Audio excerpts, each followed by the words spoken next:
છે।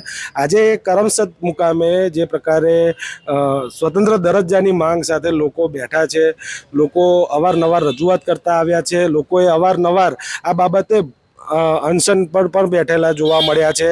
ત્યારે જે તે સમયે જીતુ વાઘાણી જ્યારે પ્રદેશ પ્રમુખ હતા ગુજરાતના, ત્યારે તેમણે આવીને પારણા કરાવ્યા હતા અને આશ્વાસન આપ્યું હતું કે તમામ લોકો નિશ્ચિત થઈ જાઓ, કારણ કે કરમસદને એક સ્વતંત્ર દરજ્જો મળે તે માટે અમે પણ સરકારમાં રજૂઆત કરીશું। પરંતુ ક્યાંક ને ક્યાંક અત્યાર સુધી આ દરજ્જો ના મળ્યો અને અત્યારે આખરે આણંદ જે મહાનગરપાલિકા બન્યું તેની અંદર કરમસદનો સમાવેશ કરવામાં આવ્યો, તેને લઈને લોકો ચિંતિત જોવા મળી રહ્યા છે અને લોકોમાં ક્યાંક ને ક્યાંક સરદાર પટેલની જે મહત્વની ભૂમિ કહી શકાય, કર્મભૂમિ કહી શકાય એવા કરમસદનું અસ્તિત્વ અત્યારે જોખમમાં હોય તે પ્રકારની તે લોકોની લાગણી છે અને સરકારે બી આ બાબતે એક વખત વિચાર કરવો આવશ્યક બની જાય છે, કારણ કે સરદાર પટેલ કોઈ નાની હસ્તી નથી અને તેમના માટે અવશ્ય તે લોકોએ ક્યાંક ને ક્યાંક વિચાર કરવો જોઈએ।